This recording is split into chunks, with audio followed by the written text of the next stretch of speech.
Amados irmãos, graça e paz. Nessa oportunidade eu quero tratar com vocês sobre a fidelidade de Deus. E para tanto, os convido a abrir a Bíblia na segunda carta de Paulo a Timóteo, capítulo 2, versículo 13. Segunda carta de Paulo a Timóteo, capítulo 2, versículo 13. Assim lemos: se formos infiéis, ele permanece fiel, não pode negar-se a si mesmo. Palavra de Deus. Irmãos, a grande afirmação nesse texto que acabamos de ler é que por mais inconstantes e infiéis que os homens sejam, o amor de Deus continua inalterável e ele permanece fiel às suas promessas. A fidelidade de Deus é uma das suas excelências, que está intimamente ligada com a sua veracidade e genuinidade. E como fizemos quando tratamos acerca de Deus como Criador, o nosso esboço de hoje também abarcará 4 pontos, a saber, a definição, a fundamentação, as implicações e algumas aplicações. Vejamos cada um desses pontos. Primeiro, nos enfocaremos na definição. O que significa Deus ser fiel? O que significa a fidelidade de Deus?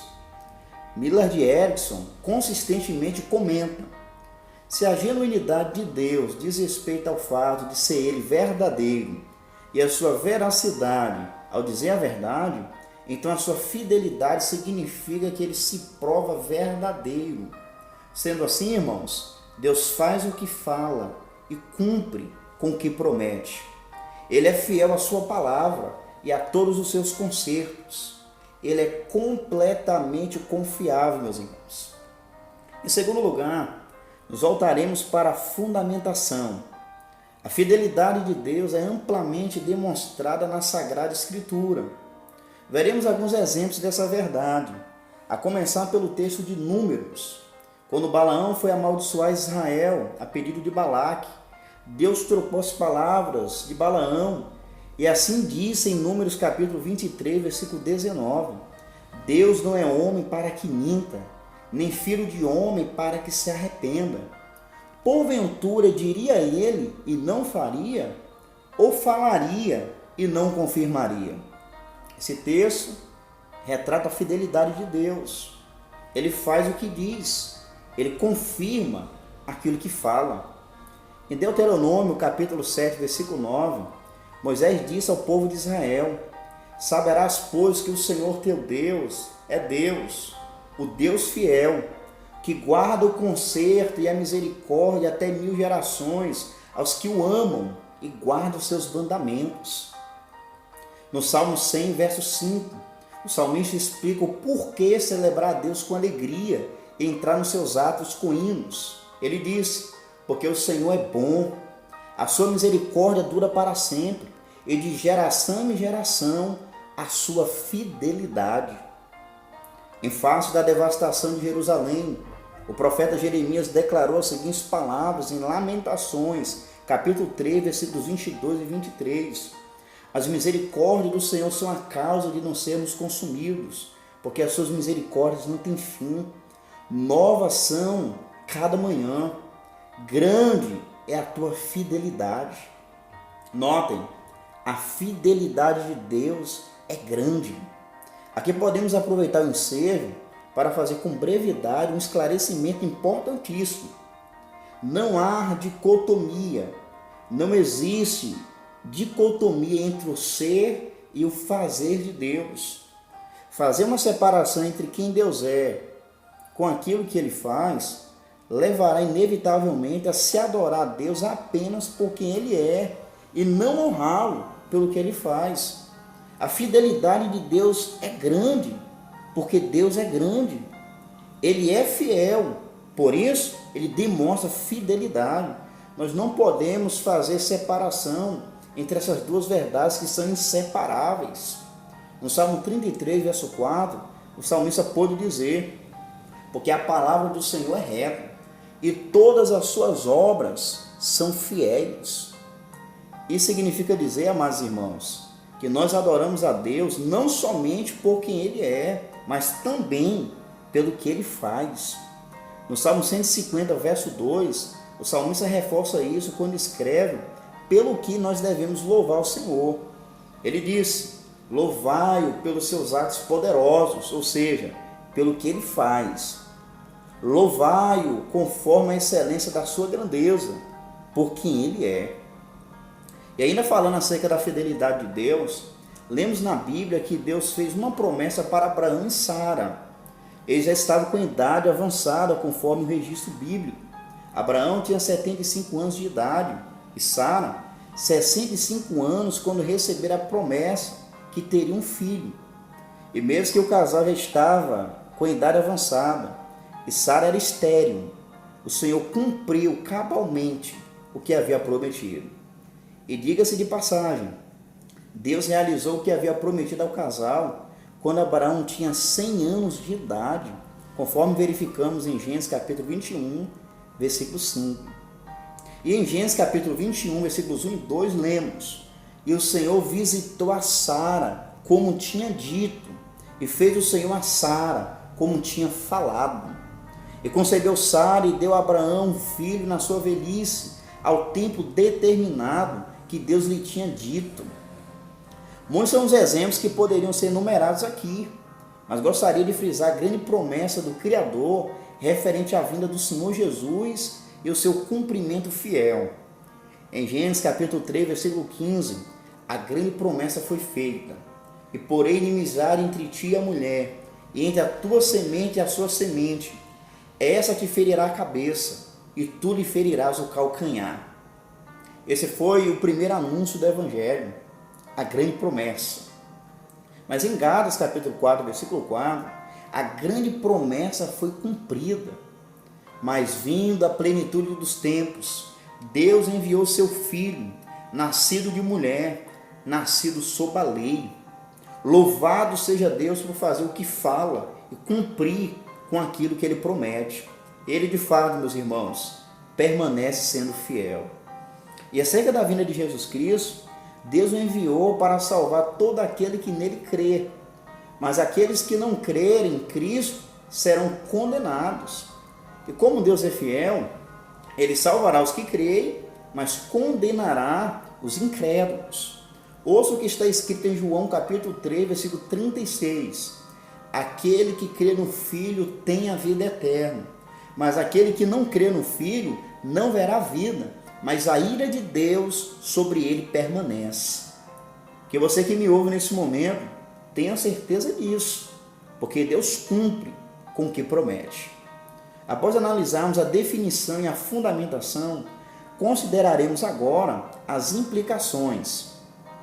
A verdade que Deus é fiel tem implicações profundas.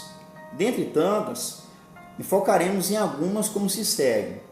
A primeira implicação é que Deus chamou o seu povo para a comunhão do seu Filho Jesus Cristo e o sustentará até o fim. Assim lemos em 1 Coríntios capítulo 1, versículos 8 e 9, o qual vos confirmará também até o fim, para seres irrepreensíveis no dia de nosso Senhor Jesus Cristo. Fiel é Deus, pelo qual fordes chamados para a comunhão de seu Filho Jesus Cristo, nosso Senhor. Para enfatizar o conceito fiel, Paulo inicia a sentença com essa palavra: fiel é Deus, que resolutamente sustenta o seu povo até o fim, conforme lemos no versículo 8. Deus é poderoso e fiel para levar os seus filhos de tropeçarem, de mantê-los firmes até o fim. Como isso é reconfortante, irmãos. Saber que o Deus fiel nos confirmará até o fim. A segunda implicação é que Deus ajuda o seu povo a resistir às tentações. Observe o que está escrito em 1 Coríntios 10, 13. Não veio sobre vós tentação senão humana, mas fiel é Deus, que vos não deixará tentar acima do que podeis. Antes, com a tentação dará também um escape, para que a possais suportar. Porque Deus é fiel, temos o seu amparo, de modo que podemos resistir os sofrimentos em geral, bem como a sedução para o mal. A terceira implicação é que Deus consola e livra o seu povo do maligno. Em 2 Tessalonicenses, capítulo 3, versículo 3, Paulo disse aos irmãos: mas fiel o Senhor, que vos confortará e guardará do maligno. Deus fielmente nos consola em toda a nossa tribulação e nos guarda da ação do maligno, baseado na sua maravilhosa fidelidade. De maneira, irmãos, que o maligno só pode fazer o que Deus permitir. Em 1 João 5,18, assim está escrito: sabemos que todo aquele que é nascido de Deus não vive pecando, mas o que de Deus é gerado conserva-se a si mesmo, e o maligno não lhe toca. Como é bom conhecer o nosso amado Senhor. O seu caráter nos deixa maravilhados. A quarta implicação é que Deus perdoa o seu povo quando o mesmo confessa os seus pecados. Se atentem para o que está registrado em 1 João, capítulo 1, versículo 9. Se confessarmos os nossos pecados, Ele é fiel e justo para nos perdoar os pecados e nos purificar de toda injustiça. Isso é deslumbrante. Quando nós pecamos e confessamos a Deus as nossas mazelas, o nosso Deus nos concede o perdão. Esse Deus é fiel para nos beneficiar com o perdão e a purificação de toda injustiça. O único pecado que o próprio Cristo disse que não há perdão é a blasfêmia contra o Espírito Santo. Eu não sei como você que me ouve agora tem vivido. Pode ser que você pense que não tem mais jeito para a sua vida. A culpa te assola e você pensa que Deus não pode te perdoar. Mas saiba que Deus é fiel para perdoar todos aqueles que se arrependem e confessam a Ele os seus pecados. Mas é necessário deixar claro nessas alturas que confessar significa concordar. E no texto de 1 João, significa concordar com o que o Senhor disse acerca do pecado. Sendo assim, é necessário que haja consciência do que foi praticado contra Deus. E não proferir palavras irrefletidas e generalizadas. Ao confessar os seus pecados, o crente confronta a si mesmo diante de Deus. Ele se quebranta diante do Senhor, sabendo que Deus é grandioso em perdoar. E ao falarmos dessa prontidão divina em perdoar, também é digno de nota que isso não significa que o crente será inconsequente e insolente diante dele. Pelo contrário, essa verdade bíblica deve nos levar a reverenciar Deus e jamais sermos irreverentes. Acerca disso escreveu o salmista no Salmo 130, versos 3 e 4. Se tu, Senhor, observares as iniquidades, Senhor, quem subsistirá? Mas contigo está o perdão, para que sejas temido. Que possamos temer ao Deus fiel, que é grande em perdoar. A quinta implicação e a última dessa pequena lista é que Deus disciplina o seu povo. Isso é um aspecto curioso, porque nos dias odiernos, isso é por vezes ignorado. Pessoas que chegam a dizer que jamais Deus disciplinaria o seu povo, mas essa concepção equivocada se deve à falta de conhecimento e reconhecimento do que a palavra de Deus ensina. Não poucos são os que preferem alimentar em suas mentes uma compreensão desvirtuada do ser de Deus e das suas virtudes. Eles acreditam em um Deus segundo o imaginário popular e não se submete ao Deus verdadeiro como Ele mesmo se revelou nas Escrituras. A Bíblia enfaticamente diz que Deus corrige aqueles que Ele ama e que recebe por filhos. Verdadeiramente, a fidelidade de Deus está ligada com seu cuidado em disciplinar os seus servos. O salmista assim disse ao Criador no Salmo 119, verso 75. Bem sei eu ao Senhor, que os teus juízos são justos e que em tua fidelidade me afligiste. Quando voltamos para os versos 67 e 71, compreendemos com mais clareza o que o salmista disse. Ouçam, antes de ser afligido, andava errado, mas agora guarda a tua palavra. Foi-me bom ter sido afligido, para que aprendesse os teus estatutos. Ainda lemos nas Escrituras como a fidelidade de Deus está associada à sua disciplina na vida dos seus. Como sabemos pelas Escrituras, a nação de Judá desobedeceu ao Senhor persistentemente. E a Jeremias, Deus assegurou que estava pronto para aplicar sua disciplina. Observe as palavras de Deus registradas em Jeremias, capítulo 1, versículos 11 e 12. Ainda veio a minha palavra do Senhor dizendo: que é que vês, Jeremias? E eu disse: vejo uma vara de amendoeira. E disse-me o Senhor: vi-se bem, porque eu velo sobre a minha palavra para a cumprir. Irmãos, Deus vela como alguém que está desperto, de prontidão para fazer cumprir a sua palavra. E a palavra que ele havia dito era que a nação seria disciplinada por ele e que ele não tardaria em cumprir, porque ele é fiel. Tudo que Deus diz na sua palavra é confiável. Tudo que ele diz acerca do seu povo terá o seu cumprimento assegurado. Tem, na verdade, o seu cumprimento assegurado. Te convido a refletir sobre essas implicações da fidelidade de Deus. Como essa verdade nos beneficia. Como somos ricamente abençoados por ela. E uma vez que fomos chamados por Deus para a comunhão do seu Filho Jesus Cristo, nosso Senhor, como devemos reagir diante de tão admirável fidelidade? Aqui entramos no quarto ponto da pregação. Farei aqui algumas aplicações para as nossas vidas. Essa verdade que Deus é fiel nos leva, em primeiro lugar, a confiarmos nele.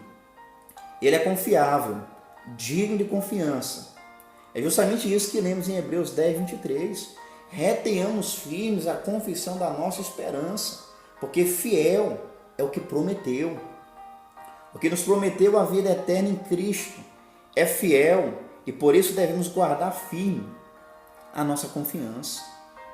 O escritor aos Hebreus chegou a dizer também que até quando nós formos nos aproximar de Deus, nos achegar ao trono da graça, devemos fazer isso com confiança. Em Jeremias capítulo 17, versículo 7, o profeta declarou: bendito o varão que confia no Senhor e cuja esperança é o Senhor. Em Provérbios 3, 5, somos chamados a procedermos dessa forma. Confia no Senhor de todo o teu coração e não te estribes no teu próprio entendimento. Você pode estar diante de ameaças e grandes desafios, mas a despeito disso, deposite a sua confiança em Deus. Você se lembra do Salmo 125, verso 1? Os que confiam no Senhor serão como o monte Sião, que não se abala, mas permanece para sempre. E ainda em Hebreus capítulo 13, versículo 6, somos encorajados com as seguintes palavras: e assim com confiança ousemos dizer: o Senhor é o meu ajudador, e não temerei o que me possa fazer o homem. Essa é a postura que devemos ter diante do Deus fiel. Você pode expressar isso orando nas Escrituras. Em 1 João 5,14 diz: e essa é a confiança que temos nele, que se pedirmos alguma coisa segundo a sua vontade, ele nos ouve. Deus nos ouve quando oramos de acordo com a sua vontade. Então, ore as Escrituras. Transforma a Escritura em oração. Ore as promessas de Deus. Recorde da sua fidelidade, pois a sua palavra é fidedigna. Devemos, em segundo lugar, sermos fiéis. Devemos ser fiéis como Deus é fiel. Paulo afirmou o seguinte em 1 Tessalonicenses 5,24: fiel que vos chama, o qual também o fará.